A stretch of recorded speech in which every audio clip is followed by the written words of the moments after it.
I hope we're live now. Like always, we never know exactly when we're live, so Well, it says live on my live. screen. Okay. All right. That's scary. That's like a red light going on. Yeah, indeed. Except that it's yellow. Well, hello everybody.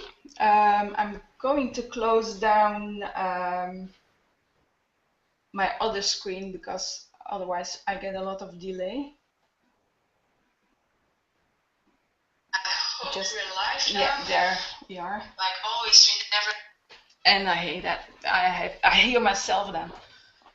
So hi Rachel. Not many of our Belgian and Dutch French people will know you very well unless they have subscribed to your connection training. Well, yours and Hannah's and Shauna's. I'm very happy to have you here. You're a bit specialist of the clicker training community of the Panksepp system of the Panksepp circuits.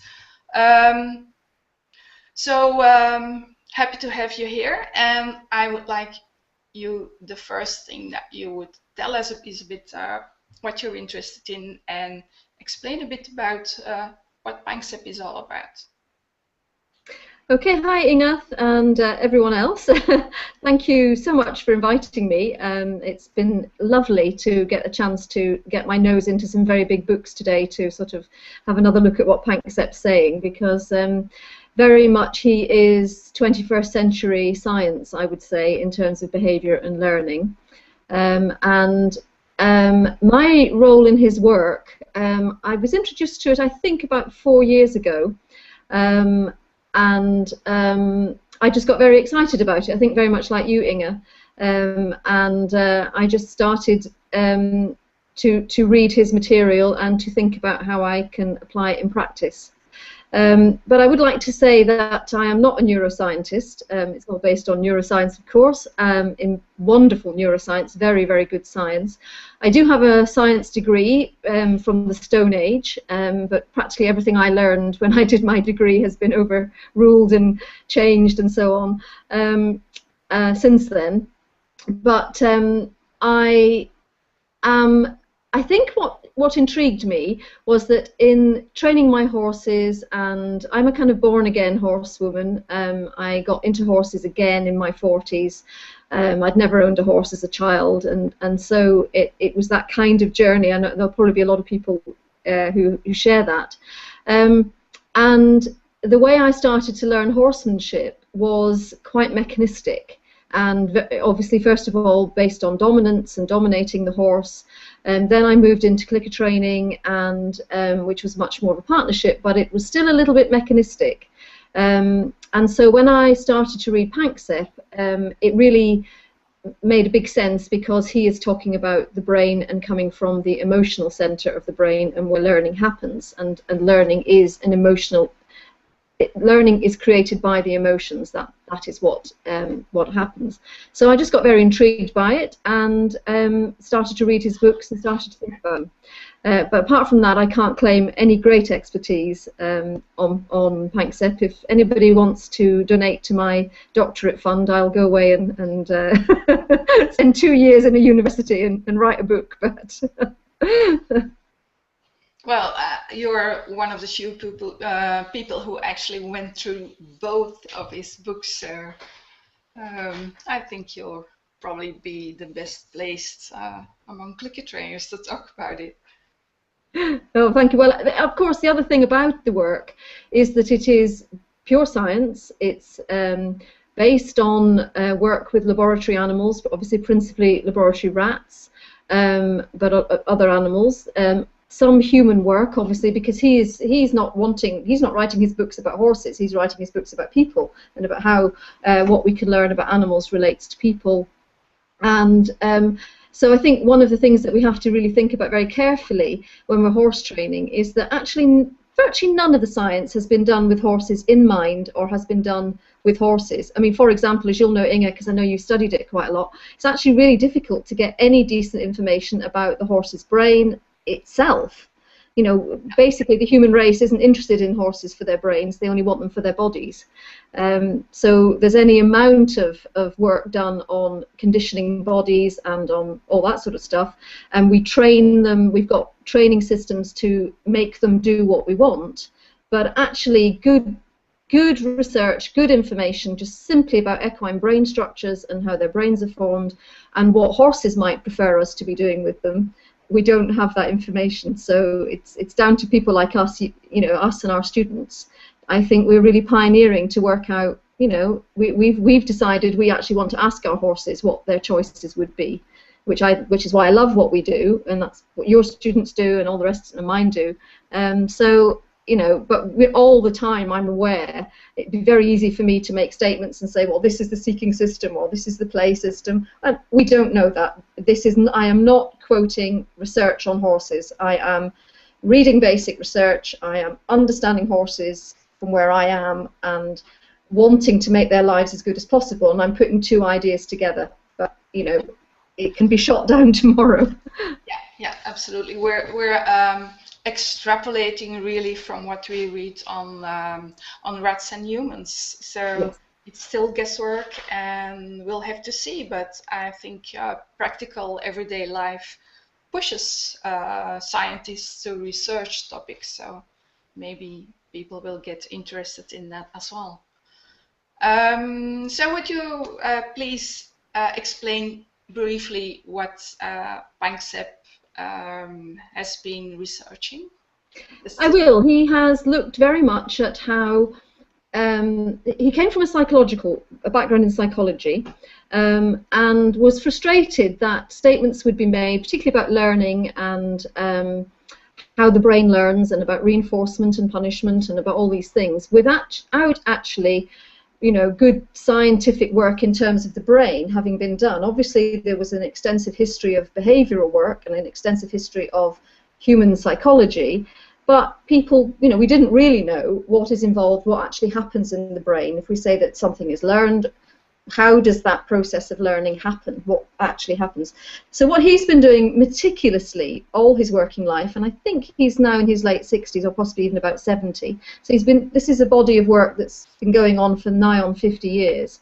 He has been basically mapping the brain, and particularly the emotional brain, which is like the midbrain, the mammalian brain. It's a brain structure that's shared by all mammals, so we can extrapolate between different mammals quite happily. And in particular, he has identified 7 emotional systems in the brain. And I'll just put a little handout in a minute just to sort of show some of those. But when we say an emotional system, what we actually mean is both the physical structure in the brain, the neuronal pathways in the brain, so which neurons are involved, what the connections are, what the synapses are, and the neurochemicals, so the transmitters that are involved. So these are robust systems. This is not just, I think this happens. He has mapped them very carefully in the brain, and they can be identified, and they have been these 7 systems have been replicated, if you like, between human brains and between rat brains and sometimes hamster brains and sometimes guinea pig brains. And so from that, it's a robust way of describing that the brain does emotion, if you like. That's what they're like. That's how I see it anyway. So he has 7 systems, and I'm going to try and share this document. So I've never done this before, so I think I click on the green arrow first. Do I the screen share? Oops, I think you're about to see all my emails if I do that. Maybe I can get this document up first. Right, I've lost you, but I'll come back. Well, let's hope so. I still see you, so you're still there. Trying to find. That was the questions I was given. Here we go. Here we go. Right, that's there. Now I've got to try and share that with you. Oops, that's not that. Sorry about this, folks. I'm very new to this, so I don't think that's going to work actually. If we see my emails, then I'll cut it down quickly. Okay, no. Select a window. It's not finding them. Okay, I'll talk instead, Inge. Sorry about that. I should have shut down all the other windows before we started. I'll provide it later. I can very happily do that, yes. Okay, so 7 systems. I've got my crib sheet here for me to look at and talk you through. And first of all, I want to talk about the basic 4, which are seeking, fear, rage, and panic. Now, because he's talking about emotional systems, he actually capitalizes. He puts the words in capital letters. So when he's talking about fear, it's in capital letters because he's saying that is the system. That's the physical bits of the brain. It's the neurotransmitters, and it's the neuronal, all the neurons and so on in the brain. As opposed to when we might talk about fear, when I might say, oh, I went to the dentist and I felt fearful. That's me describing my emotion. That, you know, that probably involves the fear emotional system in my brain, but that isn't a scientifically proven pathway, if you like. So that's why they're in capitals, so to identify these are the systems he's talking about, and they are therefore scientifically robust, if you like. And these are all shared by all mammals. Now, the seeking system is one we'll talk about a lot this evening because it is involved it's involved in everything, but it is absolutely the primary system involved in learning. It's the thing that makes you get up and go. If you imagine a newborn foal just drop to the ground, very, very quickly that foal has got an innate drive to get up and find milk from the mother, get up and feed.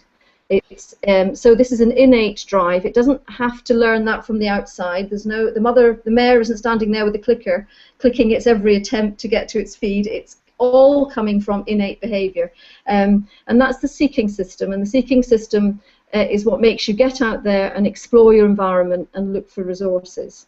So it's kind of the big system of them all. The other 3 main systems that all animals have, the seeking system feels good. Looking for food and getting food, it's based on rewards. And the other 3 main systems, fear, panic, and rage, don't feel good. They are aversive systems. But they are designed to protect us and keep us safe. So fear would be the first one. Fear is really the physical fear of losing your life. That's the essential biggest fear. And the behaviors an animal will show under the fear system are flight, running away, horses are flight animals, or freeze, where they stand still completely. A rabbit in a fear system will dive for cover through a burrow. A baby deer under the fear system will freeze and stay still in the undergrowth and not move. So there's an ethological component to the behaviors that happen under those systems, depending on the animal, depending on the innate ancestral memories, as Panksepp calls them, that are in the animal. But that is the fear system being expressed behaviorally. The rage system is the anger, frustration, anything where an animal feels restricted, and it's where the animal will have to defend itself and may even attack. It's bound up as well in male dominance behavior. We're going to talk a bit about that this evening as well. So it is the attack system. And traditionally, we talk about the flight or fight system being activated. Is that a term you know, Inge? Is that a term that people will know? Yeah. And actually, what Panksepp has shown is that we shouldn't talk about flight or fight, because they are actually 2 different emotional systems. Fear will generate the flight, rage will generate the fight. And so that's a really nice piece of clarity he's brought into his work. And the panic system, again, panic and fear we often think of as interchangeable words. But he has shown that the panic system is different. This is a different structure, different chemicals, different pathways in the brain. And that is actually social loss. And in his up-to-date book, he has now called that the panic grief system. So it's about social loss, and it's about what you would see, the behavior you would see under the panic system are separation vocalizations. So your horse that stands at the gate calling for its friend that you've just taken away is the horse under the sway of more of the panic system. So those are the 4 basic systems that he has. They obviously interact. As you can imagine, if you are being chased by somebody and you're scared and you're under fear and you're scared of your life, your seeking system will be in there looking for ways to escape. And And if you get trapped in the corner of an alley and you have to fight your way out, your rage system will come into play as well. If there were two of you together and you were being chased, a horrible scenario, sorry, but if you were out with your friend and you were being chased and your friend escaped down an alley, you might also experience some panic and some social loss if you were left on your own. So they are not individual, independent systems. One overlays another and one works with another. Do you want me to? Is there any questions there, Inge, or anything we should pull up at that point before I talk about the other three? I don't know. I think that's clear. Well, I'd like to add to that knowing what circuit is dominantly apparent in whatever you see, in whatever problem behavior that you see in your horse, that it's important to know when it's panic or when it's fear, because you can't solve panic problems with fear solutions and everything. So it's really good to think about that and find some practical examples of that you know the difference and you can actually see the difference. But that's something for later, that we don't really know very well what our horses are doing when they are doing something. I think the classic case. Sorry, I think the classic case of that one, Inge, you're totally right, is loading and travelling a horse, where you have the fear of going into an enclosed space and being trapped in a closed space, which can then generate rage, because being trapped can generate the rage system, and also often you have separation anxiety because they're being taken away from the herd. And it's not surprising that loading is kind of like the #1 problem that people try to solve, loading and travelling, because absolutely, you're totally right, and you cannot. It's a really good way. You cannot solve a panic problem by dealing with fear. Systematic desensitization, for example, to being in the horse box, which will deal with the fear of being in the enclosed space, will not help you take the horse away from home and leave the friends, and you have to take another strategy. So that's a really good point. All right. And then there were 3 other systems. There are 3 other systems, and those are lust, care, and play. And those are, it's interesting, isn't it, because on the sort of 4 basic systems, and the 4 he first identified, really only seeking in that system feels good. The other 3 feel they're difficult emotions, they're aversive emotions to feel. But the other 3, the lust, the care, and the play, generally feel good. So they're more feel-good emotions, if you like. Lust, obviously, is where an animal will be going out to seek a mate. So again, it's very closely involved with the seeking system, and it feels good if it gets if you get somewhere with it. It tends to feel very bad if you can't release your feelings of sexual tension, and I think that's a big issue for our entire mares, for example, in our herds. In the UK, we don't have very many people with stallions, so it doesn't tend to be that issue here. But I know, like in Spain and Portugal and so on, there's an awful lot more stallions, and they have very, very difficult lives because of the lust system. So it's probably not such a positive emotional system for stallions in the domestic environment, and it's certainly quite difficult for our mares.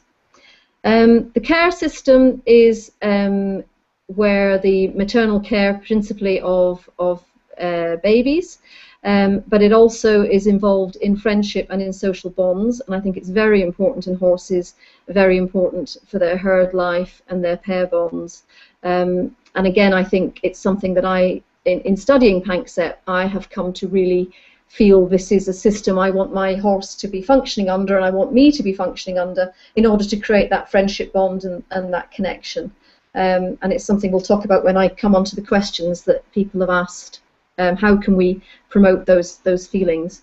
And then the play system, Inge, I know you've studied this a lot more than I have, so I hope you'll come in on it when we're discussing it later. We've got a question on play. But all animals are born to play, all baby, and it's an amazing, the the situations where you bring. Panksepp describes, bringing two young rats together and how they immediately start going into their play.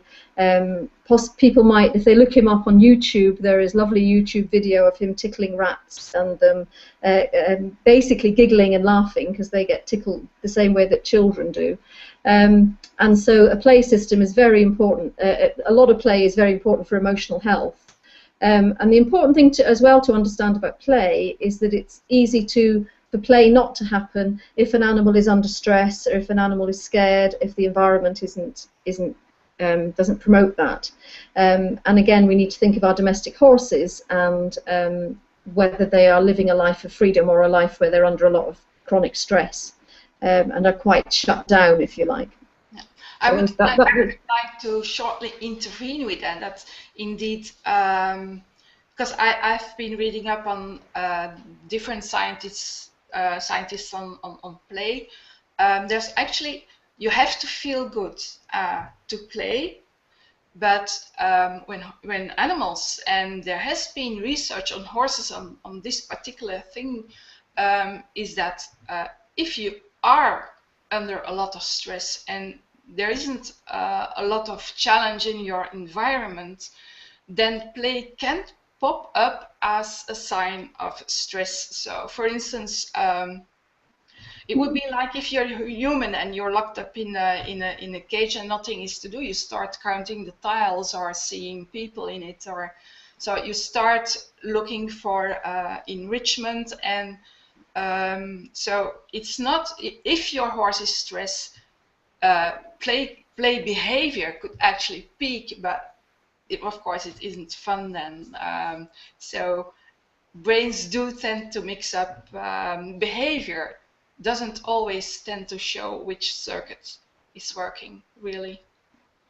Yes, that's again a really good point. Yes, and when we think about the horses that rip their rugs, we're getting into stereotypical behaviours, perhaps, and maybe some rug chewing, or the horses that trash their stall. Yeah, there's rage, seeking, not enough seeking is what causes zoo animals to pace and weaving and in, I don't know if the English word is the same, but in the Dutch, there's a Dutch word for animals walking back and forth, which is called ijsberen,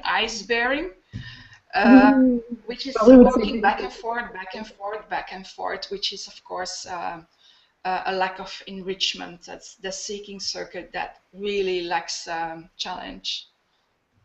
So there's your stabilizers. Yeah.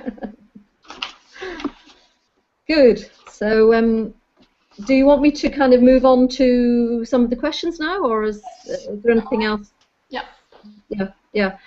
Well, and are the people who ask the questions able to ask them now, or is it just from reading them here? I think, no, I don't think they can ask them. I don't know if they are all online. I know for sure that one person who asked questions couldn't be here. So we usually just read them so they can come back to it later. Okay, that's good. I've got about 6 questions here, but I'm going to sort of cluster one or two together that are very similar. And I'm going to go through them as well, sort of quite logically, because 5 of them are actually connected to the same subject, which is to do with the seeking system and frustration and arousal and so on. So I'm going to talk quite a bit, first of all, about the seeking system and how that works, and sort of try and get looking through those questions. And then the last question was on how do we promote play. So we'll come on to the play system at the end. So it's really going to be about seeking and rage more than anything, and then a bit about play. So the first question was, can you tell me something about the link between the over-aroused seeking circuit and frustration during training? And then there was another question, was how would you work with a horse that gets frustrated super fast during training? And then when the over-aroused seeking circuit is the case, how would you handle this in training? So these 3 questions all cluster together essentially to talk about how the seeking system works, and what the interaction is with the seeking system and the rage system, because frustration comes under the rage system, and then some practical ideas for how we can help our horses and improve our training so we don't go there. So I'll just talk a little bit first about the seeking system and how it works. And the seeking system is it's a very early part of the brain to learn an appetitive task. An appetitive task is one where there's going to be a reward. And as I said, the foal gets to its feet to go and get a drink, get its first drink of milk. That is embedded in the foal's brain to go and do that. So it's a very early system, because it's the one, if you don't get up and go, you will die, basically. So it's a very early part of the brain. It's very much involved in learning the task. Some of the brain research that's been done, well, some of the behavioural research about rewards and expectation on rewards has been backed up with more recent brain research that basically shows that when animals are on a fixed schedule of reinforcement, so the reinforcement is going to come every 2 seconds, the reward is going to come every 2 seconds, if you like, or every 5 seconds, or every 10 seconds. The brain goes through a very systematic process, which is all outlined, of course, in Panksepp, of how that learning process takes place in the brain and how that then becomes a memory. And until it's a memory, if you like, it isn't really learned. I mean, this is something that... Hello? Is that okay? Yeah, that's someone said something on the chat. Yeah. Okay. Whistles here. So if it's anything about can't hear or anything, then please let me know. Yeah. And so if you imagine there's a rat in an experimental box, and if it presses the lever, it will get a reward. But the lever is only set to give a reward, say, every 10 seconds.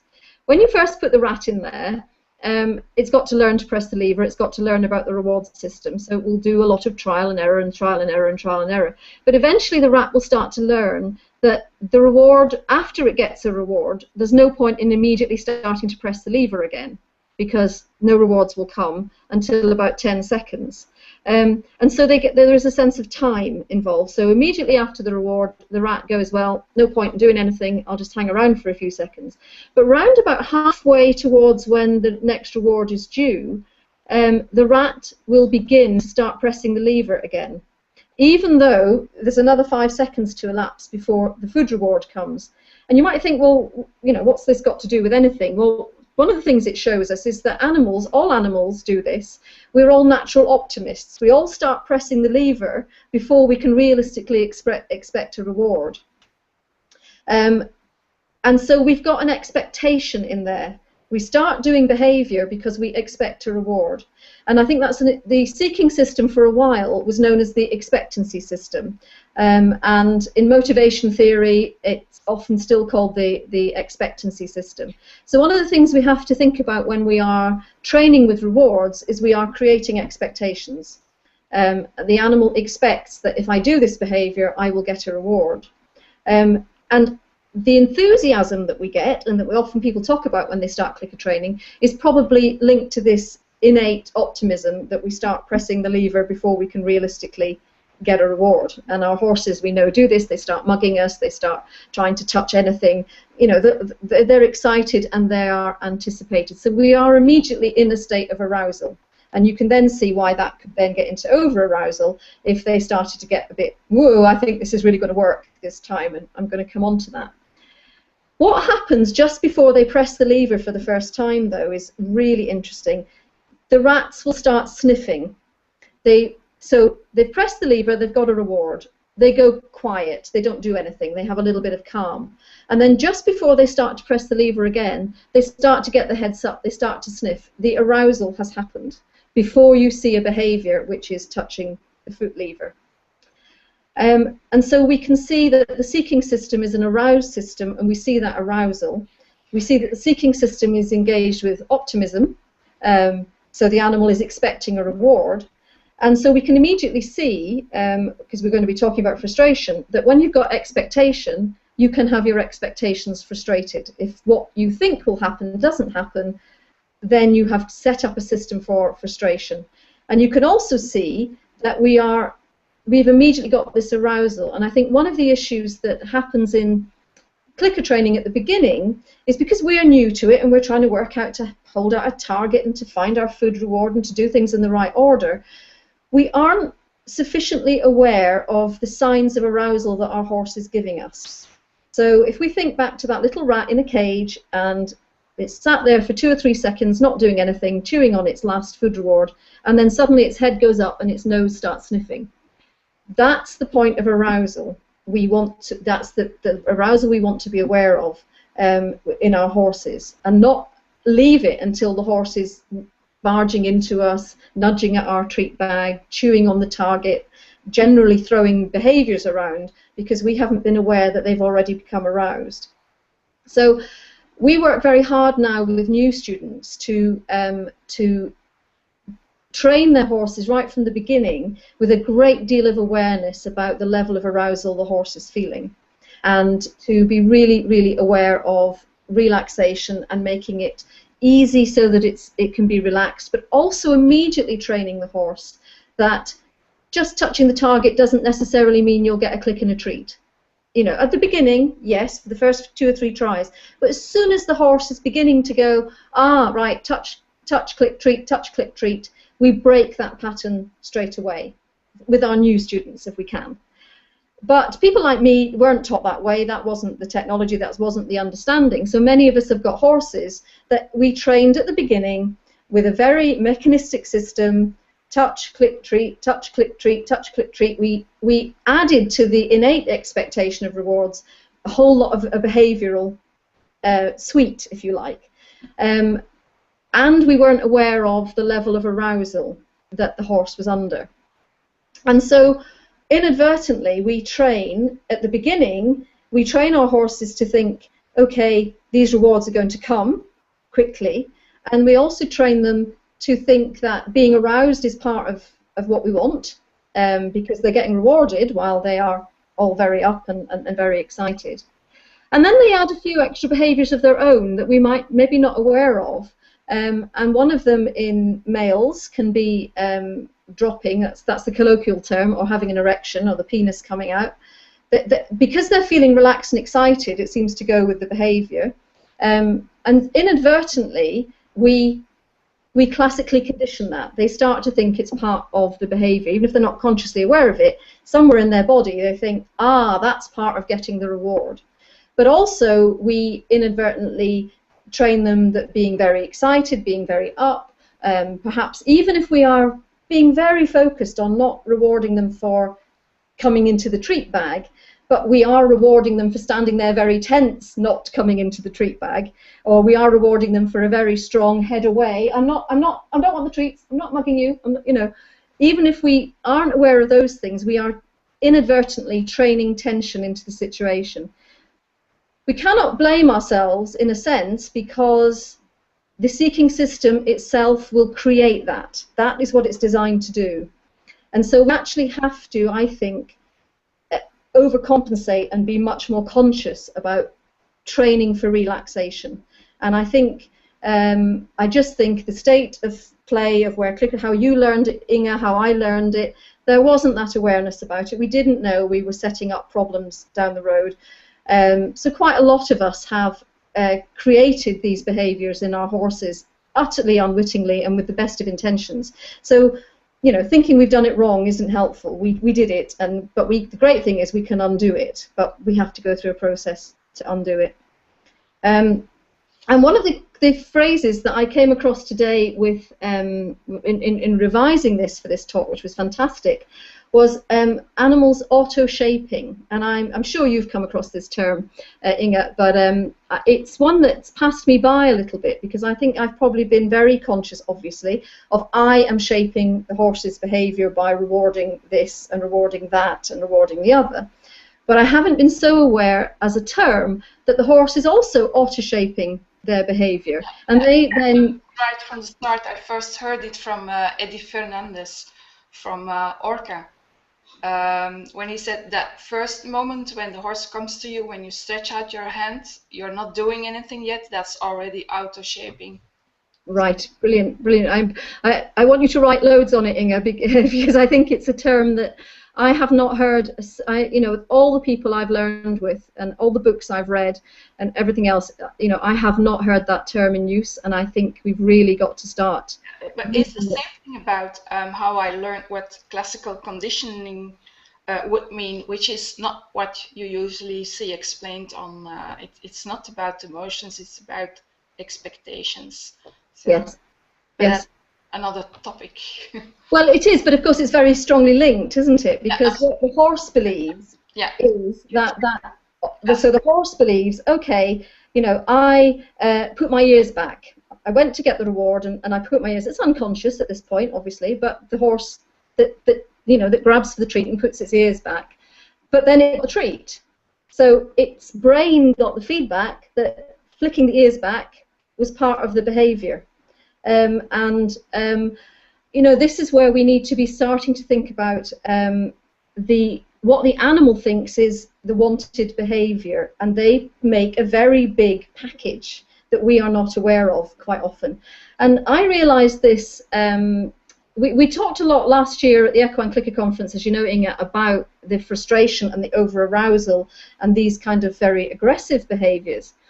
But what really triggered the understanding for me was I have my own mare that I learned clicker training on, and I started 10 years ago, was a rescued mare, severely abused horse, very, very shut down, very, very scared of people, and that was why I went to clicker training, because all my natural horsemanship was no use to me whatsoever. It was just obviously making the situation worse. I thought I was a really good natural horsemanship trainer. It was no use whatsoever. So I started to learn this. But she was always very shut down and very suspicious, and I did a lot of teaching targeting while she was zoned out. You know, she was just looking off in the distance. She just wasn't mentally present, which is how she had survived all the abuse she'd had. And that behaviour is still present 10 years on in her targeting, even though it's one of her favourite behaviours and she absolutely loves it. As soon as she gets the treat, she zones out, she looks away. She thinks that the behaviour is take the treat, go off to La La Land, look in the distance, and then she comes back. And this is a horse that I've done lots of wonderful training with. But that is an auto-shaped delusion that she has. Her delusion is that looking off to the distance and apparently zoning out. I'm not even sure now that mentally she's zoning out. I think that now she's mentally with me, but is physically just doing that physical behaviour of looking off to the distance. I should add that not the same. Auto-shaping is not the same as superstitious behaviour. It's related, but it's not really the same. Just. No, and I think that's a really good point, because I never, from the behaviourist viewpoint and superstitious behaviours, it wasn't a term and an explanation that worked very well for me. I mean, I can understand it in the sense of, you know, I think it was Ilie Nastase, the tennis player that used to always wear the same short. If he won the tennis match yesterday wearing these shorts, he'd put the same shorts on the next day, and you can understand that kind of superstitious behaviour. The superstitious behaviour that means that the horse kicks the stable door, thinking that is how to make the feed happen. I kind of understood it, but it never quite worked, whereas the auto-shaping of delusions is a phrase that has worked for me and a concept that's worked better for me. And that's always going to be the way, isn't it? You know, different ways of viewing things and thinking about things work for us all at different times. And Panksepp goes into a discussion about the difference between the sort of Skinnerian superstitious behaviours and describes his experiments with pigeons, and then explains the auto-shaping again slightly differently because of how he sees and understands learning to happen in the brain. So I like it because we remember we're in a partnership of training here, and while we think we are shaping the horse to do something, the horse is also shaping themselves and thinks. So if you've got a horse, for example, that the first time that spooks and like in the corner of a school, and then you say ask for maybe you use a low touch or something as your calming behaviour, and then the horse spooks again and you ask for the touch of the behaviour. We understand that we have created a behaviour chain possibly, But we also find that that can be very, very strong, that auto-shaping, that the horse really believes that when I come into this school, I have to spook in that corner in order to be asked to do the touch, in order to relax. Yes, and I might add that their behavior shapes our behavior as well. So it's eternal cycle. Yes, yes, that yes. explains a lot of the frustration that doesn't go on. You have to change. If you keep getting the same, you have to change something. Yes, yeah, absolutely. And that I was going to say that we are also auto-shaping and probably not being very conscious of it. Just like our horse might not be conscious, isn't conscious. I don't think they've got their ears back, or they have got their penis out, or they have got a shoulder that's coming into us quite aggressively. We might not be aware that we hold our breath, or that we rock back in our heels, or that we do something quite defensive with our shoulder, and all of those become part, that whole dance becomes part and parcel of what the cue is. So then when you're trying to unpack that and come to nice behaviours and trying to get rid of some of this stuff that's in that package, it can be quite a difficult and long process, can't it, of unpicking what the key cues and stimuli are that you have installed for the horse. Yeah. Yes, yeah, and the horse, you're unconscious of what the horse is cueing you to do. For example, a very classic one is the horse comes at you with a bit of a defensive shoulder, and you with unconsciously are back at the horse with a bit of a defensive shoulder.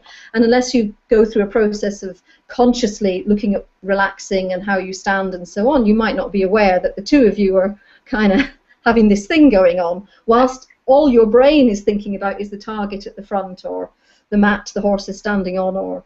Yeah. And I would like to add, she's not here today, but Janneke, this is really for you. Okay. I think Janneke said hello on Facebook, actually, before we started.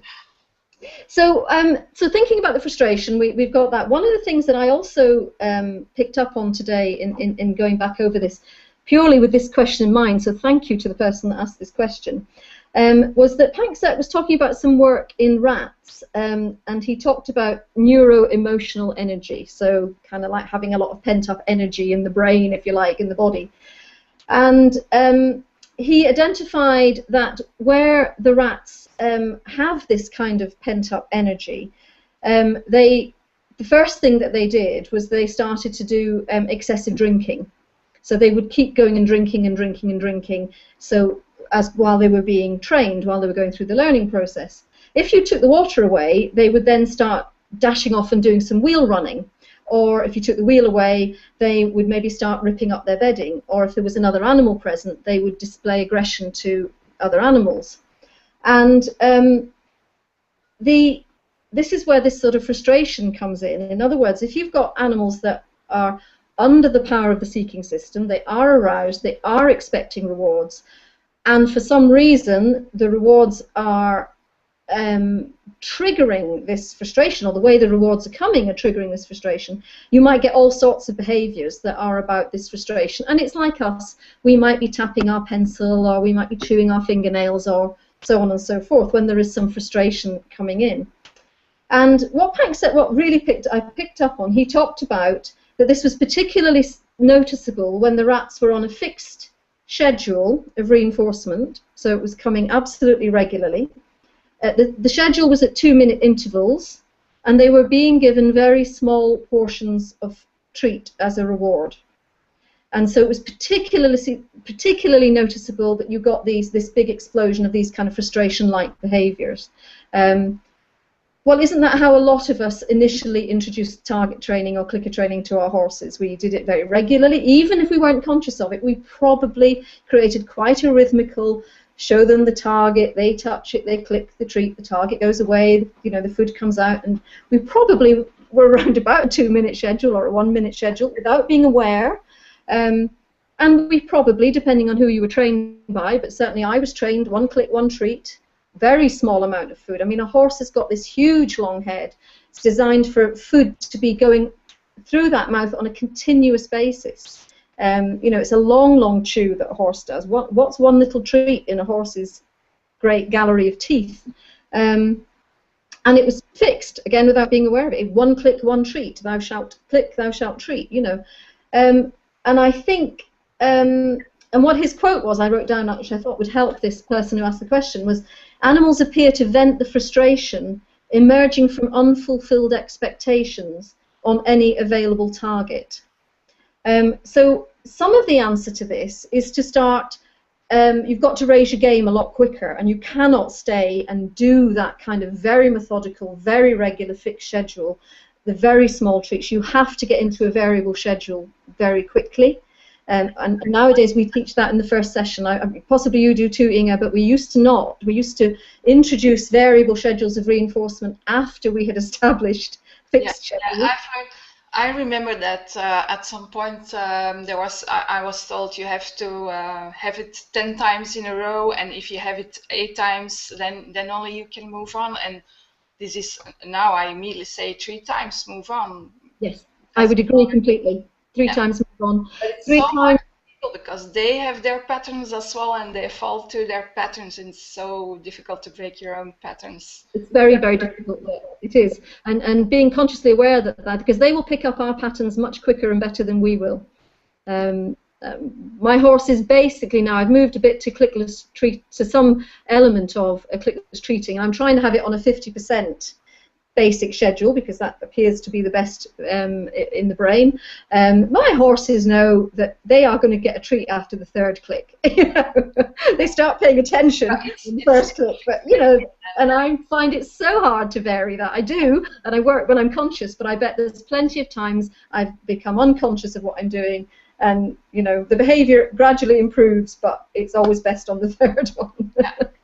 That's where having you helped with some apps or something could help to stay unpredictable. Let you being helped by some technology on your iPad or something that pulls out random numbers and follow those random numbers. It seems fixed for you, but at least for the horse it's random then. That's brilliant. That's a really good idea. Yes, yeah, very good idea. So we're saying the same thing, Inge, where we to try and make sure we don't create a situation for the horse where they have learned their expectations. We're dealing with expectations, and we can all relate to that really, really strongly. It's still everywhere in life, of course, because humans need repetition in their body language to do it very well. So I didn't believe very much when I used to start teaching. I didn't believe that much in showing people and doing before human to human what was expected, but I do that a lot more now, so that at least that's already a bit easier. So that's a problem in teaching, that humans have to learn what they have to do. They need that repetition, and the horse basically picks it up. So yeah. Well, absolutely, and it is a very hard thing to teach, because the human needs lots of repetition.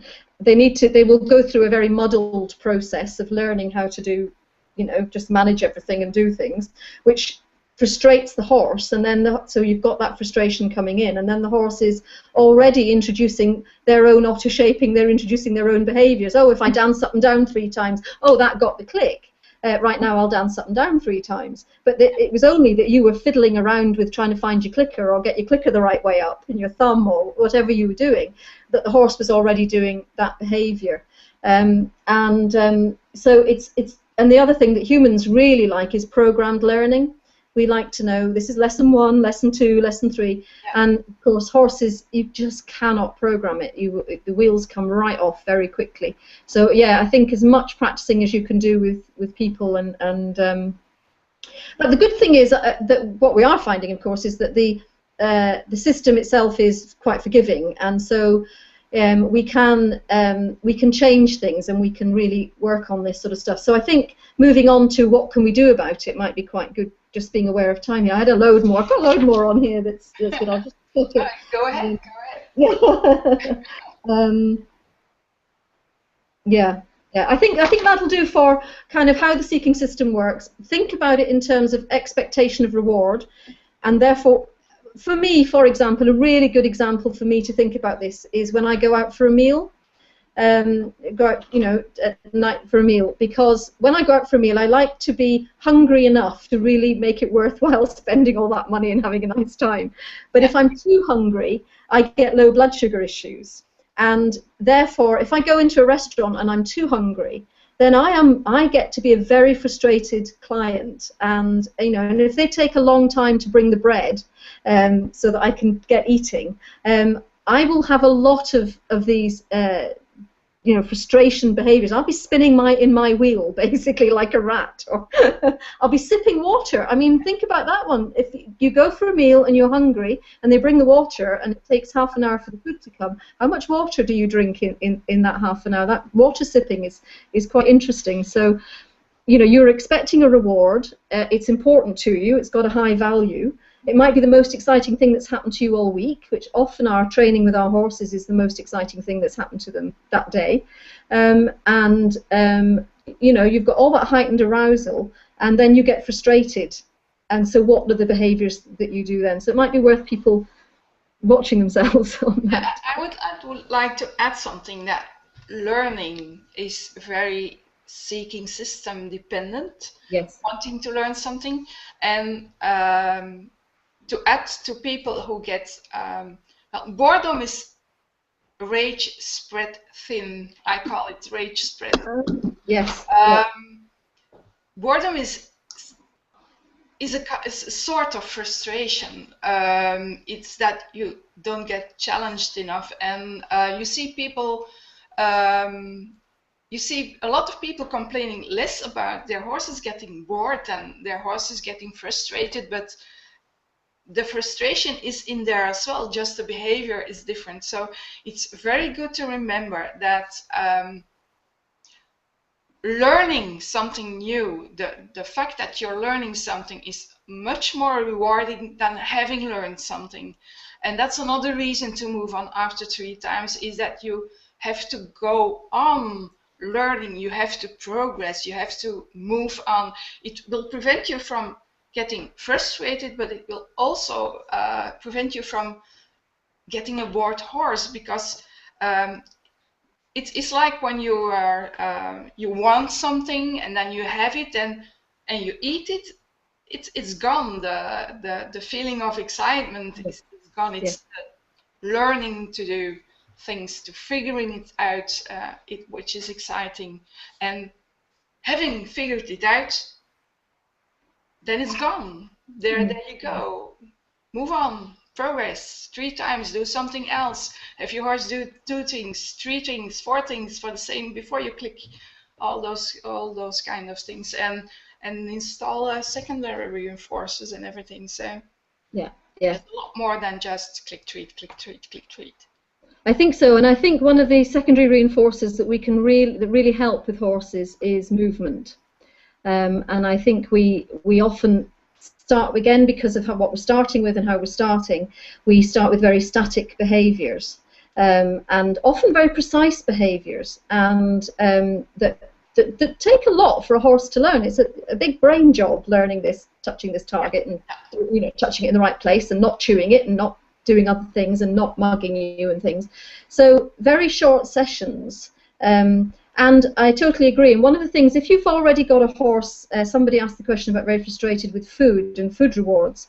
Well, you can do your food delivery entirely differently. As you say there, you can.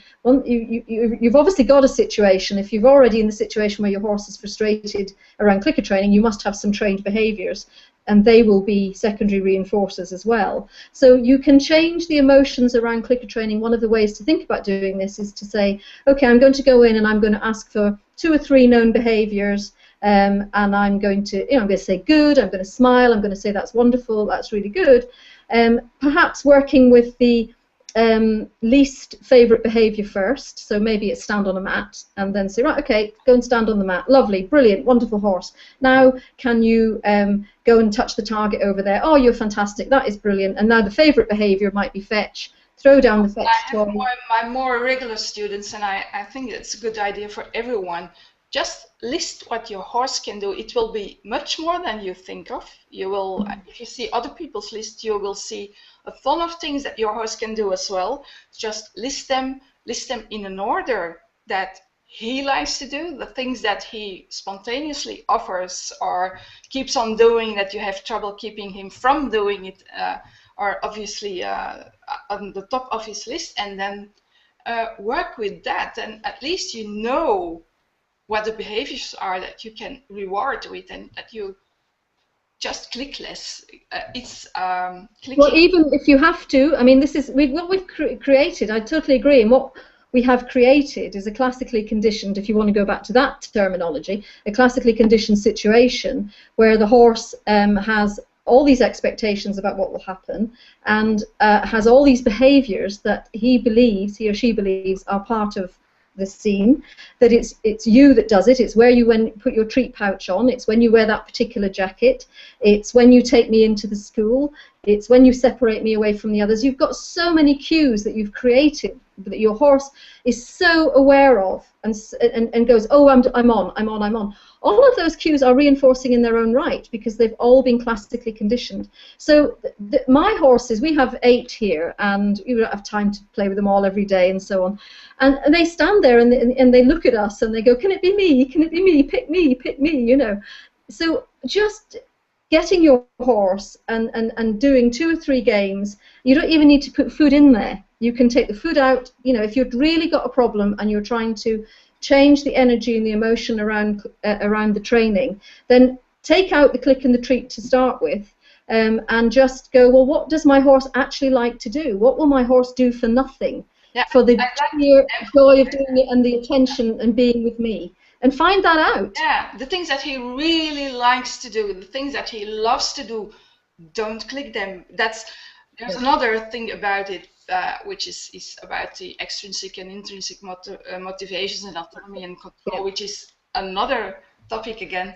But please, things that your horse loves to do and offers them spontaneously, don't click them. Don't treat them, because you'll ruin that intrinsic motivation. Exactly. It's something that old and new Skinnerians probably think, well, what is she saying? This is, but it's right. It's those they are there as well, and I think I side with them on this. So. And I think it's really worth just what you've said. They're listing the behaviours, and then, you know, go and do them with your horse to see what your horse, how long do they last, and how much does your horse want to do them, and when does your horse want to do them, and so on and so forth. My horse loves a kiss. I mean, it was one of the earliest fun behaviours that I taught, and you know, and it just is something that she loves to do, and I don't click and treat her for kissing, and she often offers it when she sees me, because we've always done a nose sniff, you know, sniff breaths. But nowadays, she'll often then put her head up and we have a little kiss. And I don't know the last time I clicked that behaviour. It must be years, and that behaviour is absolutely there. And you know, and I take it as a lovely thing that, and also it lets me know, you know, does she want to know today? Because some days she doesn't. Some days she's in Horseville and she's not particularly interested in other days. You know, she's 3 or 4 kisses and she wants to scratch, and she's asking for that that involvement. It has become a habit, and I think not clicking and treating all the time is also the key to creating habits, because you do need basic components which you can build on. And if you keep clicking and treating that habit formation, you actually intervene in the process of making something a habit. A habit is normally something that triggers from the cue, and not because of the reward, because you can intervene it and change a habit, which is a difficult thing to do once something is a habit. But you change it by changing the cue, because once a habit starts, it should normally run out of itself. It doesn't need extrinsic rewards. On the contrary, if you put in a click and a treat, you stop habit formation. So be very aware of that if you are building basic components of something that you want to build further things on. Really make sure that you stop clicking and treating for basic stuff. Absolutely, and the other thing that, you know, one of Shauna's sayings I like. She says, if you don't want it to be about the food, don't make it about the food. Yeah. And the same for the click. You know, we actually want to, this is a training. It's a training tool. It's simply that. It's just a kid's toy that we use to mark a behaviour, and it is not the be all and end all. And when we start sort of trying to get our students, and it's our older students, this is not our newer students, because we're much better at teaching our newer students than we were, and we'll be even better, you know, as time goes on, because this is such new technology we're all learning with and applying. But with our older students who are kind of stuck in the click treat, they're finding it very difficult to move behaviours on, just as I was with my mare that I just talked about, finding it very hard to move behaviours on, but it's the human that is addicted to the click and the treat, not the horse.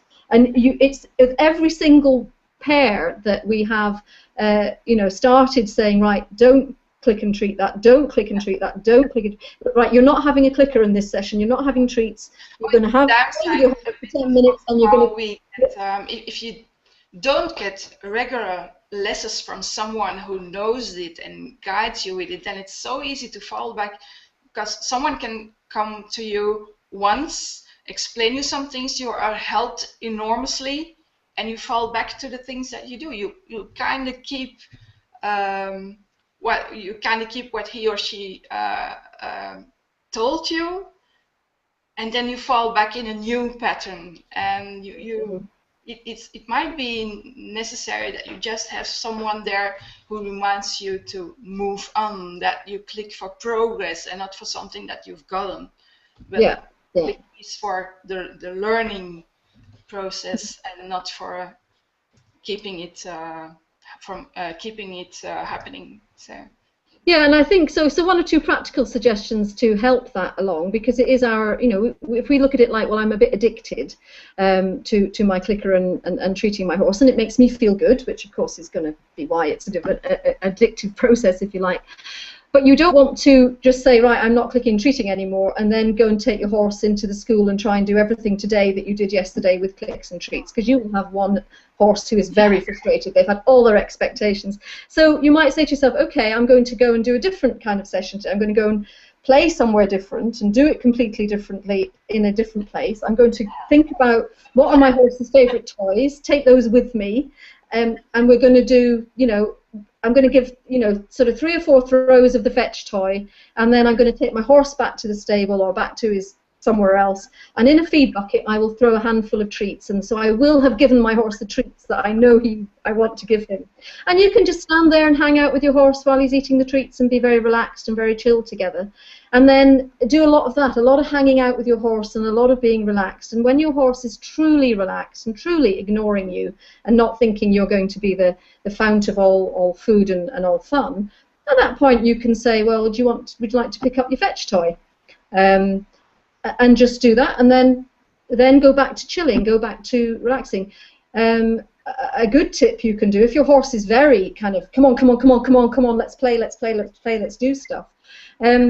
Just be with your horse. Don't punish your horse by leaving or, you know, not being involved there. Be part of it, but just stand with your horse and write some texts or go onto Facebook on your phone. So you're there, but you have truly drawn your attention away from the horse. And when you come back to the world and you see that your horse is standing there all dozy and relaxed, at that point you can ask your horse to do something and start to condition your horse to understand that when I'm relaxed and not in that expecting something to happen, then nice things can happen. But you again have to watch yourself, don't you, Inge, because you will start to bring in your, is he relaxed enough? Is he relaxed enough? Can I go? Can I go? So you do have to put yourself on a program of losing this addiction. To learn to be zen during training, if you need zen. Well, with some horses you don't need zen. You need a bit more excitement. But that's what you build. That's your balance. That's what you do. And it's. Some people think, well, I can't make training plans, I can't write it down, but just keep some training diary, and we're installing training blocks for our members in summer, and I hope people will actually do that, because then you remember what you've been doing yesterday and last week, and that will help you not to do the same today, or maybe do the same but get a bit more, or do it a bit different or something. We need those reminders. We need to, and I think we just to finish then, I think you're right, and I think we have to, you know, perhaps your training plan might be to see what behaviours I have and how long they last without being clicked and treated. When do I start to lose that behaviour? Without, and you will then establish your baseline and write that in your training diary. And that's a very, very good exercise to go through. What is my baseline behaviour? How often do I have to reward that behaviour? And you may not need to click it either. I mean, this is the other thing. A click is a marker and a bridge. It's so many different things. But it's a marker of an exact behaviour. Well, if you just want your horse to lead quietly beside you and relaxed, you don't have to get your clicker out for that. If your horse is beside you and is nice and relaxed, you're there. You don't need to bridge it. There's no time gap between the behaviour and giving the reward, so there's no bridge needed. And it's not an exact behaviour that you're looking for, so you don't have to click it to mark it. So again, you can then you can very variably reinforce those times you're just leading your horse in and out from the field, and you've got some treats on you, and when your horse feels nice and it feels the way you want it to feel, and relaxed for you, and when you're feeling relaxed and you know your horse is relaxed, then that's just, oh, just give them a handful of feed, tell them they're nice, give them a nice scratch. Be more chilled yourself about it all, I think. Yeah, I would like to add something about that. On riding with the clicker, some people are amazed. Well, right at the start, when you teach basic aids, of course you click in and reinforce a lot. But at some point, you have to start moving, and the reward will not come, or will have to not come from your click and your reinforcement, but from moving, and you will have to give your horse the time to find a rhythm in which movement is easy, in which movement is nice. But a horse, especially if it's a young horse with a rider on his back, he will have to find that balance, and you will have to help him. But sometimes you have to wait before you click, because you have to click for the rhythm, the regularity, the relaxation inside the movement, which is something else entirely again than just having a horse target to a cone or something. It's different things. You have to be sure about what you want and how are you going to reward it. Yeah. The most fitting reward for what you're looking for. Yeah. Yeah, I think that's a good one to lead into the question about the Shetland pony. It says, during training, my Shetland pony gelding sometimes shows his fifth leg, or has an erection with his penis, usually because he's excited in a positive way and loves to train with food rewards. Still, I'm afraid that with some exercises, I've also rewarded him unintentionally for doing this, and that he's been showing the behaviour more often since. I'm not sure how to proceed and what criteria to take for the future. How much of a problem should I make of this behaviour? And obviously this fits in very well with what we've been discussing, because we've got the seeking system, we've got the excitement, and we've got the situation where it appears to have been classically conditioned, or in this behaviour, that the horse has an erection. Now, it's something that I like the question, how much of a problem should I make of this behaviour?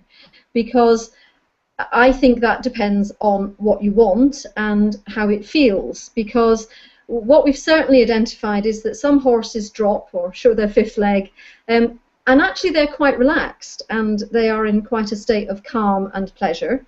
And some horses, it feels very aggressive, and then they're in a state of quite a lot of aggression. And that isn't so good, as opposed to the relaxed horse. And then, of course, there is the aesthetic of it, is how comfortable you are with a horse that has an erect penis, and how embarrassed you feel about that, and whether people are criticising you, or whether you've got young children on the yard and you don't want to answer any awkward questions or whatever. So first thing I would say is I'm going to talk about the male's dominance and the male inter-male aggression and so on from what I've got out of Panksepp about it. But in terms of the very initial thing, to follow on from what we just talked about, I think you've got to be very clear about, are we talking about a relaxed horse with a dropped penis who's quite chilled out, or are we talking about a horse who actually feels quite aggressive and you feel that this is part of a set of behaviours that we could describe as dominant behaviours, that he's kind of a bit angsty and you're uncomfortable with the feel and the whole emotional situation you're in. And last year when we did the Equine Clicker Conference, we had a hoof trimmer who talked about, you know, clicker training and hoof trimming. And it's really interesting that in her thing, the pony she was trimming on the film had a full erection throughout the trimming process and was being clicker trained. And so I asked her the question about it, what did she think about this? And she said, well, a lot of horses do and a lot of horses don't, and there's different degrees of tension with it. Some horses, it's just there and they're very relaxed, and other horses like this pony on the film, who was extremely anxious about hoof trimming, which is why we were using it as an example. There was a lot of tension in the situation anyway, so she was working very hard to try and reduce that. But she said the only people who ever mention it are the people who do clicker training. She says everybody else doesn't even seem to notice it, you know. Yeah, still, I've seen it happen with classical groundwork as well. Yes. So there are movements that seem to trigger dropping, and well, it happens with people as well who go to the gym. It seems that working out physically primes your body for sexual intercourse. So that could happen with animals, that it's just purely physical priming. Yeah. So yeah, in general, I would say if he's pushy and muggy and he feels a little bit uncomfortable and he has dropped, that's something that you should do something about. If he's totally relaxed and chill and drops, don't worry too much about it. But it's not just dropping, and it doesn't happen to clicker trainers only. Exactly, yes. But so looking at these, because it is quite interesting looking at the difference between the male and female brains, and as an aside on that, Panksepp, I love this because I used to teach a lot on sexuality and gender and so on, and Panksepp, you know, clearly identifies there are at least 4 different sexualities or gender arrangements we can have between our physical bodies and our brains. So we can have male and female brains and male and female bodies, and they don't necessarily always line up. And of course there's a bit of a continuum of male brain to female brain in terms of structure and system. So if anybody's interested in that stuff, it's very, very interesting reading Panksepp. But one of the differences between the male brain and the female brain is to do with intermale aggression and dominance. And so we actually do have a sort of difference in structure and a difference in a system between a male brain and a female brain, and obviously it's related to testosterone and so on.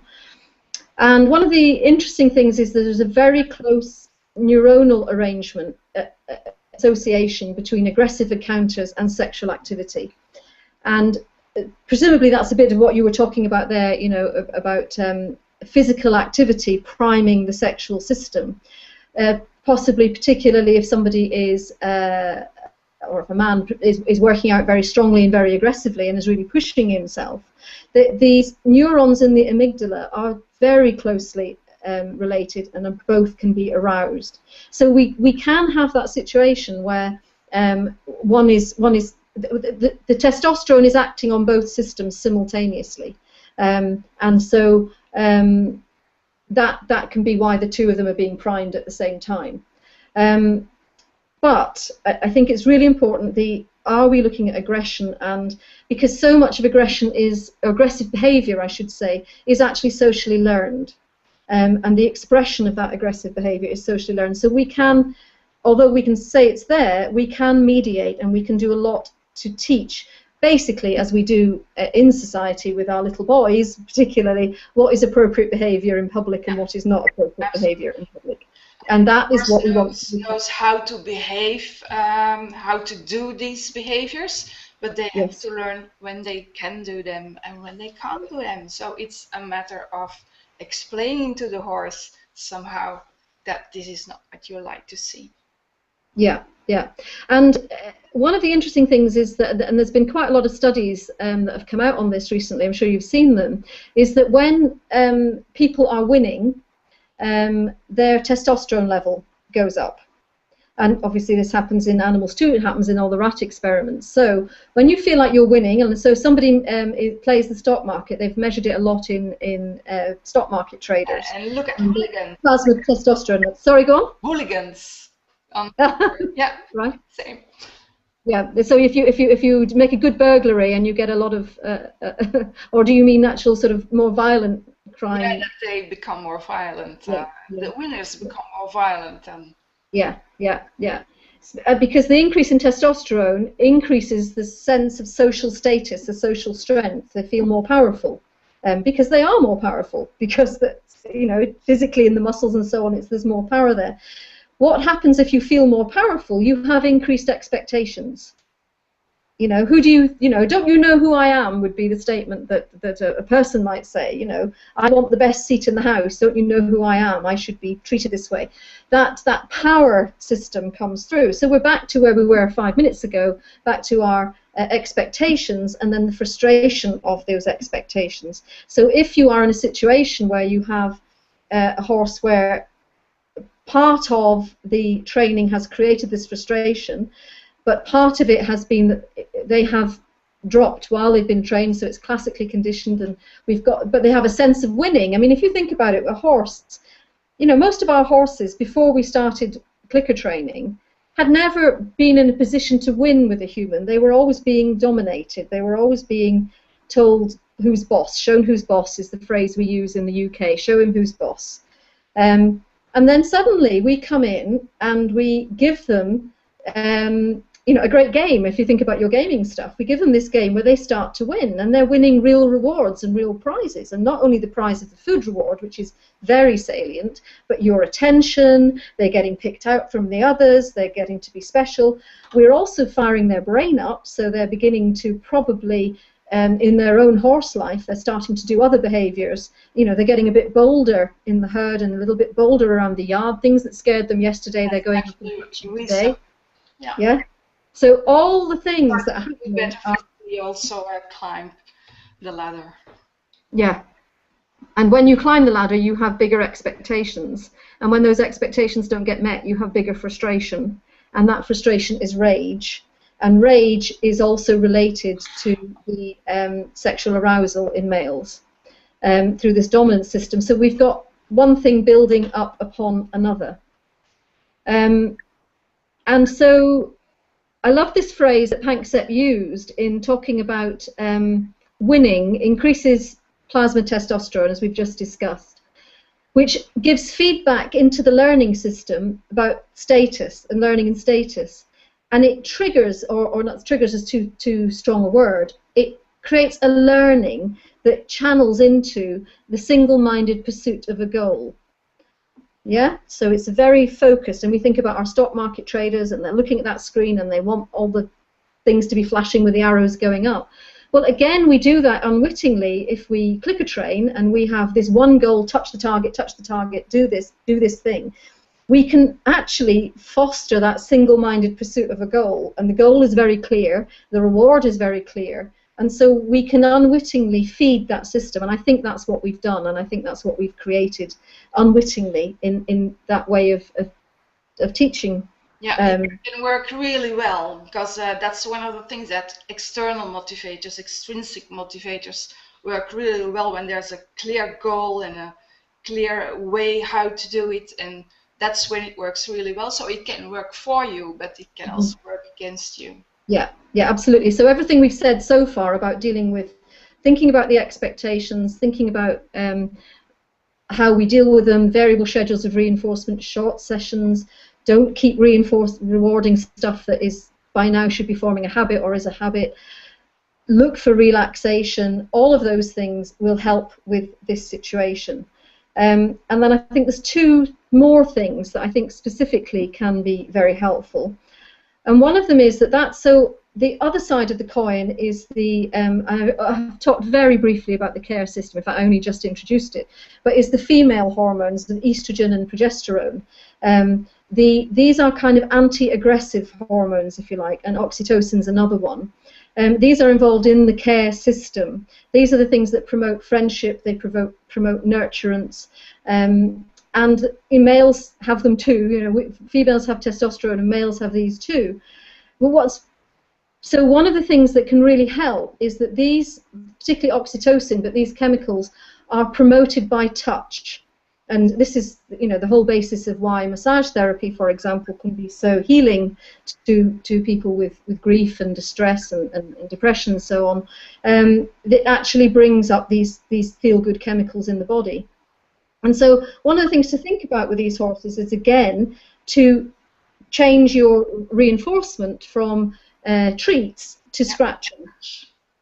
It can be so effective, and you may have to go through a process where you condition scratching as a reinforcer if the horse doesn't particularly like it to start with. But you can definitely look to change that reinforcer, and it creates that feeling of togetherness and that better feeling of friendship.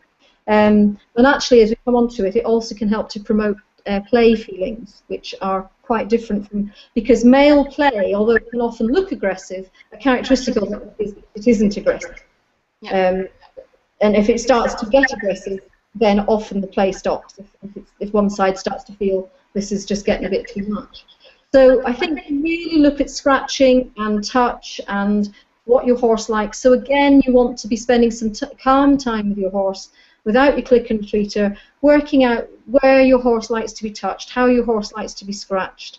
The hoof trimmer that I talked about, Leslie Hullhouse, she found a little hand garden rake. It was a little plastic rake, about sort of like 2 hand span, in a garden centre for raking flower beds. And it just is a really nice, firm scratcher. And all the horses like it. Good idea. And I think two other things to think about with scratching as a reward. Often when people give scratching as a reward, they don't do it for long enough because we get tired and our fingers get tired. But you have to keep scratching until the horse really is relaxed with it, and it has to be a reward. You know what it's like if somebody comes along to rub your shoulders and they give a couple of rubs on your shoulders and then they go away. It's actually worse than if they hadn't done it. If they're not going to stay and finish the job, don't start it. One of those fundamental behaviors is head down, but not just head down, ping pong, up and down, duration really fast, and then once the horse starts to relax, don't click because you get him out of it, and the relaxation should be the reward. And then you can use, when your horse gets too excited, because, for instance, he's jumping obstacles and he gets all excited, he gets back to you, that you can ask him to go down with his head until he's relaxed and breathes again. So yes. Not just the exercise is head down and okay, now you're calm again, move on. Wait until he's calm. Yes, absolutely, and keep that calm. And that brings me on to the second one, which is movement. And movement in its own right is reinforcing for horses. What do they do when you let them out in the field? They run and they bounce and they bump and they buck and they rear and they have a great time. Restriction in movement is a definite punishment. And if you have, you know, I mean, well, we don't even need to prove this, but the trials have been shown with rats and so on that if you restrict water, then water becomes a reinforcer. But if you restrict movement, movement is a reinforcer. It's totally through there in the system. Yeah, that's what you see. The last weeks, horses who get turned out again after they have been the entire winter on the stable, that breaks my heart because they show what response deprivation does, that if you can't do something, you have to catch up, and people like to see it, but I think it's actually a sign of bad management. Yeah, I think so too.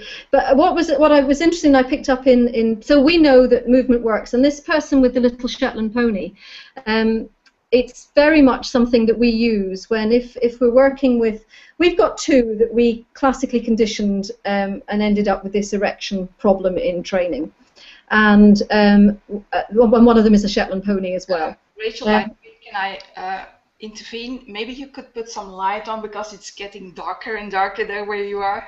Sorry, I will. Hang on a second. And we hardly see you anymore, so. Okay. Hopefully that will be better. Is that better? Yeah, absolutely. Yeah, with our Shetland pony, I mean, he gets it out all the time, and he loves a very, very good scratch. And you know, when you're grooming him, when he's eating hay, when he's lolling, I mean, it's just out all the time. It's just him.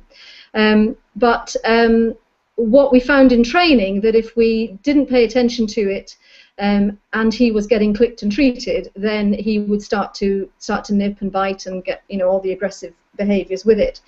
And the simplest solutions has just been just to ask him to trot a few strides, just to move off a bit, and he seems to be quite happy to do it. Seems to find that quite fine. It's not a difficult thing to get him to do. We just have to run, and he runs alongside us. And you know, and then of course by the time he stops trotting, it's gone away, and we can do a little bit more behaviour. I would worry if a horse trots and it's still out. That's worrying to me. Yeah. Yeah, and so I think we have to, you know, and I have seen that, and I've seen that with some clicker-trained horses where the arousal is so high that as soon as the owner appears, or as soon as the owner goes into the feed room to get the treat bag, or, you know, there's these cues that mean clicker training is on. It's just, I mean, it's just dangerous arousal at every level. And those horses probably aren't too nice at accepting reward and anything. It's no. Everything is difficult. So, and what I was interested in when I was having a look for this specifically in Panksepp today for this question was that he cites some research that was done to do with highly aggressive psychiatric patients who were demonstrating a lot of this sort of male aggression and so on, and they couldn't control it with drugs, and it was very, you know, they were having to be in prison, in a psychiatric prison, because it was such dangerous behaviour. This guy created a cerebellar pacemaker. I don't know if you've come across this, but it's to do with the cerebellum, which is often called the little brain. And it's the part of the brain that has been known to be in charge of motor control and movement. But it's now known also to control anger and to play a role in anger. So it's a very deep old part of the brain. But it's quite interesting that it's actually quite big relatively in horses, as far as I understand from the brain research that's been done. Because, and of course that's, movement is such a big thing. They're all about movement, and movement, they have to move. You know, they haven't got time to think about moving if they are, because of being a flight animal. So it's going to be very deeply embedded, probably neuronally actually in the muscles, we're beginning to think, but certainly it's not going to come all the way up to the highest parts of the brain. Shall I run away? You know, I've already gone. But it's involved in anger as well. And so they found that they put this electrostimulation into the cerebellum of these patients, and they got rid of the aggression completely. It wasn't technology that was developed into use because it was deemed to be unethical in some way or another. So it was never taken further for humans. But I just thought, well, that's really interesting, because it could be that certainly we find that movement and just asking for some good movement and just getting them going is really, really helpful. And you then start the process where you're now aware of it.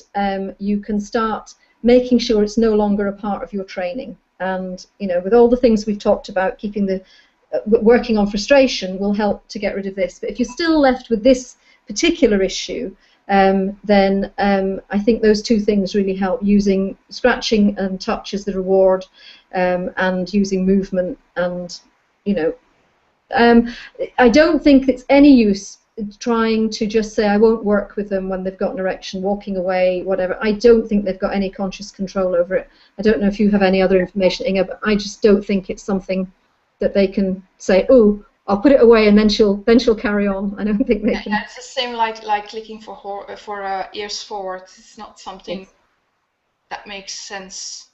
No. It's a symptom. Yes, yes, it is. It is. Yeah, yeah.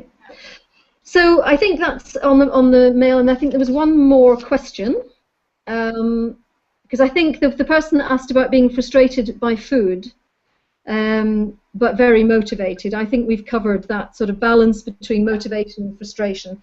So just change the balance where you're looking for relaxation, you're looking for other reinforcers, you're looking for habits. Put away the clicker and your treat bag for a while until you've got yourselves to a nice relationship. And yeah, if that means you lose some motivation, well, that's fine. You will get it back. You won't lose it forever. But she said, or he said, I'm afraid that no matter how I work, giving him a treat in that state will encourage the behaviour. Not giving it until he relaxes doesn't work either. Absolutely, you're right. You definitely have to do something different. So you've tried what seems to be the obvious thing, and now you need to, you need to strip it down and try some other behaviours that we've talked about. And then the final one was on how can you promote play behaviour during training. Yeah. And the question said, my horse seems happy and enthusiastic, especially with exercises that require doing something with an object, but playing is something else, of course. And I would love to ask the person who asked this question what she or he thinks that playing is, if it isn't this.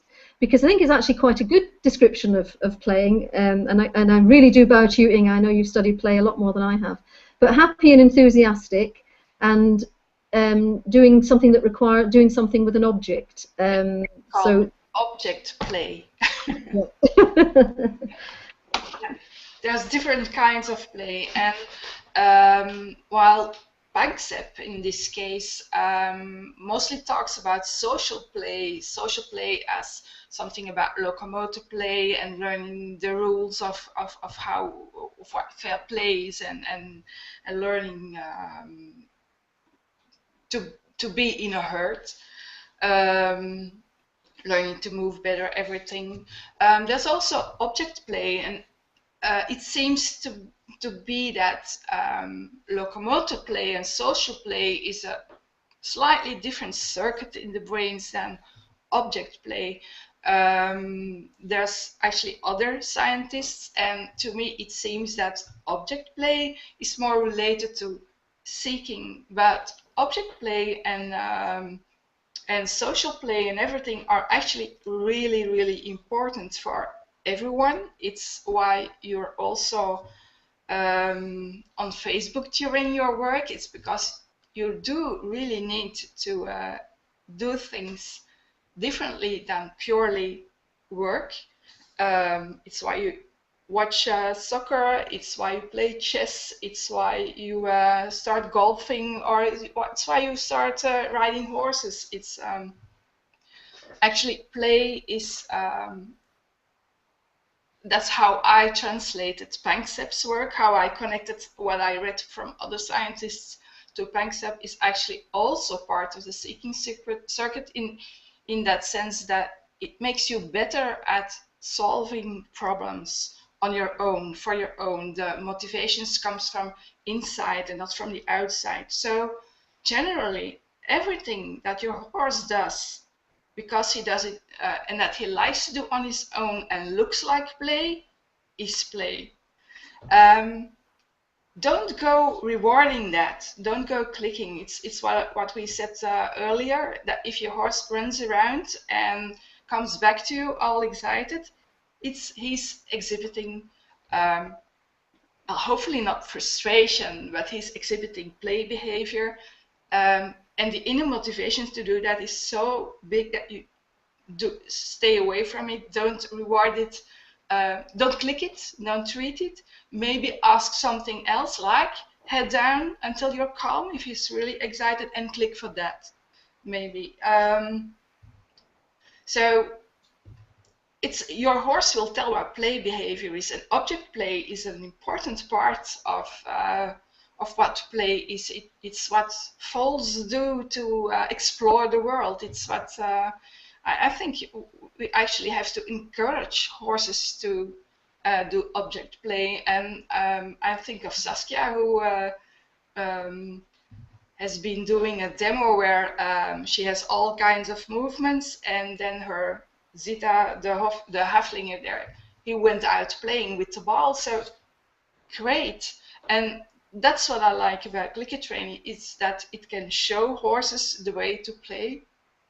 It can show, it's what I like, what I think training should be. It's making it easier for horses to express themselves, to give them meanings in expressing themselves. And all in all, I think horses are kind of an inhibited species, in the sense that they all seem very withdrawn to people who don't know really well horses, unlike dogs or something who play really easily.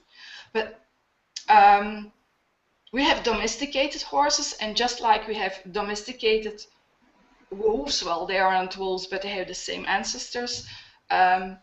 Play behavior actually is more important, I think, in domesticated horses, and will continue to become more important in horses than just like with dogs. Dogs are basically still puppies in that area. And I think having your horse play with whatever he considers play, because you have totally different temperaments in horses. So what one horse finds interesting is object play, and another will rather run around or something. So you have to see what is play for him. But it's something where clicker training can shine, that you can tell your horse, well, this is a ball and this is actually fun, try it. And the horse will say, oh, whoa, I like this. And that's what training has in common, I think, with, or should have, with educating children. And extrinsic motivators can show the way to new intrinsic drives that may have been inhibited before. So it's a matter of finding out what he likes and build on it and enjoy it. That's very important. I think I agree, and I liked one of the things that quotes I picked up from Panksepp was using the seeking system for personal fun. And I think that can be quite a useful distinction for us, because it's finding the things that your horse enjoys for your horse's sake. And we can get very single-minded about, I want my horse to do this, I want my horse to do that, and my horse is enjoying the training. And you know, I think you've always got to be finding something that you don't care about the outcome. You don't care how your horse does it, what it does with it. It's got to become something that is just pointless for you, but where your horse, it becomes whatever your horse wants it to be, and however your horse wants to do it. Because all the time we are saying, no, I want you to stand there, and I want you to walk there, and I want you to, you know, accept this saddle. And you know, we are always there, even though we are doing a system that we think gives our horses a lot of choice and a lot of reward. We're actually still being quite dominant in that system about what we can do. My first movie today from the Theory of Fun, my introduction, and this is also what I said. Oh, actually, we want him to do what we want, and that's not necessarily the same as what he wants. So if you want to make it fun for your horse, figure out what he likes, even if it's not what you like, and give him that. But also, Inge, I think as with us, you've mentioned chess or whatever, a lot of things that become fun do have to be learned. Yeah. And we have to go through a learning process, and we have to have the learning has to be fun if we're going to enjoy it. And I'm just thinking about I've been filming Hannah this week, training her horse Freckles, and over the last few months she's been training him to jump, and he's a quarter horse, and jumping is just hasn't come naturally to him at all. He's just tripped over his feet. He just never seemed to have got it. And she spent quite a few months working on it. But in about 2 weeks ago, he got it. He really got it, and he's really now starting to take off and, you know, do little jumps over poles and things. He cannot get enough of it. It is his greatest fun behaviour. It's his biggest reward at the moment, being allowed. So she's working a lot on his movement and asking him to move and lift, you know, trotting a circle at liberty. And then his reward isn't a click and a treat. His reward is now you can go and jump that jump, and he just loves it, and that's all he wants to do. So we've got to remember that often the last learned behaviour or recently learned behaviour it can be something that becomes their best fun and becomes the thing they enjoy doing. So we mustn't think, oh, we just turn our horse out into the school with a load of objects and expect them to suddenly become playful, because they won't necessarily do that. But we can help them and show them, just as we would with a child. Why don't you try this? Have you thought of doing that? And then it can become, then we follow their lead, I think. Yeah, for instance, a lot of horses might freak out from a plastic bag from the supermarket, you know, it's a small bag. And when you learn to fetch it, they invent shaking it while they are bringing it back. And I've seen a few horses who really like to shake plastic bags, and you can reinforce difficult behavior with shaking a plastic bag, but they would never have thought it was fun unless you help them discover the fancy thing that a plastic bag can be. So I think that's education, and rather than training. And I think what this person sounds like is that she or he has got some really nice playful stuff, and very, very, again, back to the human world, useful for us. If a horse is keen on object play, then just like you said, they're less likely to spook at new objects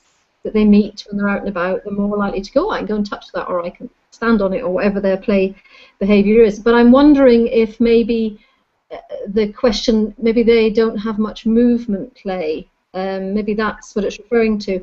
And I just want to put a little question mark there, because Panksepp talks about the rough and tumble play, and he does say he's not talking about other kinds of play, and as you've said, there are other people that have developed that much more than he has. We want to be careful, I think, about how much of that kind of horse play, big horse movement play, we want. I don't want any of it around me. That's my personal decision. I'm not going to try and be one of these great horsemen that show this, you know, my horses gallop beside me and they come to a stop and they rear and do all that stuff, because what I see is big horses pulling their punches and saving them. It's usually a man, sorry guys that are watching this, but usually it's a guy who is kind of like, I am the great horseman. And what you're actually watching, to me, is adult horses taking care of him like he was a foal, really. You know, they have to pull their punches, and you go, well, I've got my horses in a herd. They've got their buddies to do that with. I want lots of movement, but I don't want explosive, uncontrolled, very high energy around me. But you might. My principle on that is you can train your horse to do anything you want, but you have to be able to turn it off right away. And if you want your horse to teach him to rear or to run with you, make sure that if he comes to you, that it's always in a polite manner and at a distance, and that if you ask him to touch or whatever, it is slow and deliberate and controlled. And in that case, go ahead. But if you need, and I see that with a lot of trick training, that people need a whip to keep a horse at the distance, and they say, oh, well, if I don't carry the whip, he might not do it, it's a safety control or something. Well, really, if you want to teach your horse to rear, make sure that you have it on control, that you can send him up with one finger, that he does it always moving backwards, and then I'll be impressed. But if you need a whip, it means that you probably use it to whip him with, because he comes too close often. And maybe not always, but sometimes, because obviously you aren't feeling secure without a whip when he rears. So this is my challenge to everyone who's trick training. Do it without a whip, and then I'll be impressed. On play, I think it's important that you are in a play mood, that you stay in the light mood. Whenever you're training something, it's so easy to get dragged along in the emotions of it's not going well, and he'll be frustrated and he'll be pushy and he won't do it, and we are all social animals. We are herd animals. Horses and humans are very alike in that. So make sure you're feeling as if he can can do everything you like, and everything is going great and wonderful, and he'll succeed and you'll succeed, and you'll be calm and it's zen and everything will work out. And talk to yourself like that. Go stand in the mirror if you need, and drop your shoulders and ground yourself, and just be happy before you go into your horse. And it'll be a lot better if you have that attitude. Then he'll pick it up as well a lot easier. And I think that's where, if you make it a pointless behaviour from your viewpoint, it doesn't matter what the outcome is. Have lots of those behaviours. Lots of the fun, just the fun things that you don't care, and you're interested and you're curious and you wonder what the horse will make of it and do with it. I think then it becomes fun for you, and you get less sucked into that. Oh, damn, you've got to load this week because I want to go to that clinic next week. You start for the competition riders that I know a few of that are interested in clicker training, but not entirely on clicker training on the ground. If you don't want to go to the process of teaching it to your horse, get someone else in who would love to teach it to your horse, to get a chance to teach those kinds of things to your horse. You'll see that it'll benefit your horse, and you can then, when it's taught, you can take it over, learn the cue from the person who has trained it to your horse, and use it to your benefit. But don't deny your horse the chance to play and to learn things that you aren't interested in just because you're not interested in. There's a lot of people out there who would love a chance to work with your horse, and I can promise you they probably won't ruin your chances on winning the next competition. So I would say there's a lot to do out there that's just fun for the fun of it. So yeah. And when Shauna Karash was teaching Beezy Madden, the Olympic horse person, that's the person when Shauna moved from training marine mammals to training horses, that was the horses she learned how to do it with horses with. And so all Shauna was doing was working with these Olympic show jumpers in the stable and teaching them a few tricks and basic targeting, and then Beezy was working with them because Shauna was just teaching them about clicker training to start with. But Beezy noticed which horses, within about 10 days, she noticed which horses had the trick training in the stables, because their attitude changed in the schooling ring for the jumping and so on. I mean, it was probably the thing that really convinced her to give it a go. So yeah, I think if we can get conventional and competitive riders just to take on board having some play time with their horses, and that's a good idea, even if you don't want to do it, getting someone else to, you then can change the whole feeling. The horse's life is just enhanced, and then you'll have a nicer, better horse. You don't have to worry that he'll be pushy for treats or so, because he knows that's you and you don't do that kind of stuff. Horses are smart. They don't waste time. So I hope I've answered all those questions thoroughly enough for people. Yeah, I hope as well. We have a few more questions here, but my tablet is dying, so I can't really read it. I hope it. Let me see if it wants to load still.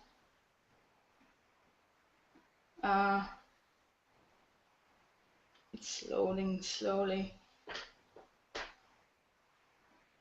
What to do with a horse that is so enthusiastic that during training the communication gets disturbed? Yeah, well, calm him down. We talked about this, so that you can talk again. Yes. There's a long question. When that's bad experiences with a saddle.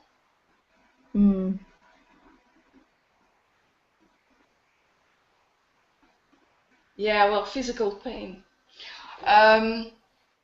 If a horse has physical pain, you can teach him to hide the symptoms, but you don't solve the physical pain, and it will pop up anyway. It's the same as if a horse is really fearful of something, you can train him to cross the tarp or whatever it is that he's fearful of, because you are actually giving him positive reinforcement for him, and he has a target and he can target over it and everything, but it doesn't necessarily take away the fear. So that's the same as what we have been saying before. It's the attitude that counts. It's really knowing what's going on inside your horse. The behavior that he shows isn't always the circuit that's working there. So be aware of that. It's not a magical tool. Clicker training. It's not magic. It's you still have to learn what your horse is telling you, and not work through it. I don't know if you have any conclusion about this, Rachel. I think basically there for 2 hours, so yeah, 2 hours. I think the conclusion is simply that for me is that we're all new to this. This is pioneering work we're all doing, every single one of us. You know, if you've got a horse in one hand and a clicker in the other, then you are a pioneer at the moment, or any other kind of marker signal that you are using.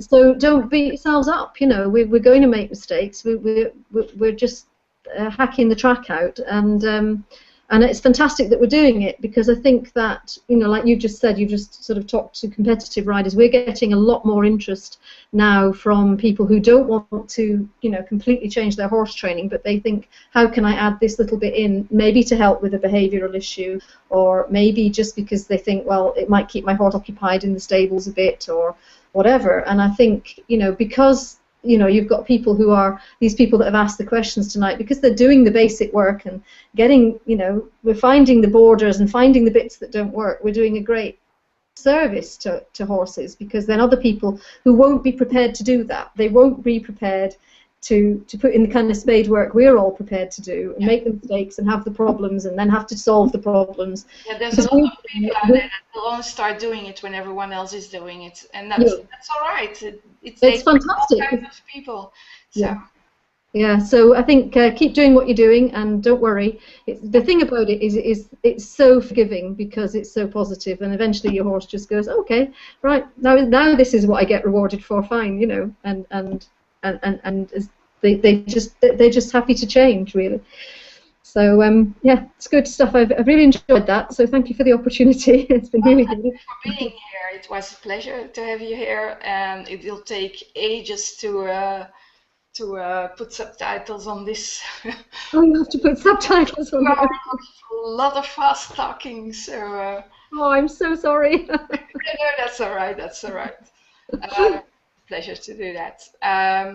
Thank you for being here. Thank you for everyone that is here. Thank you to everyone that takes the interest in watching this much later on.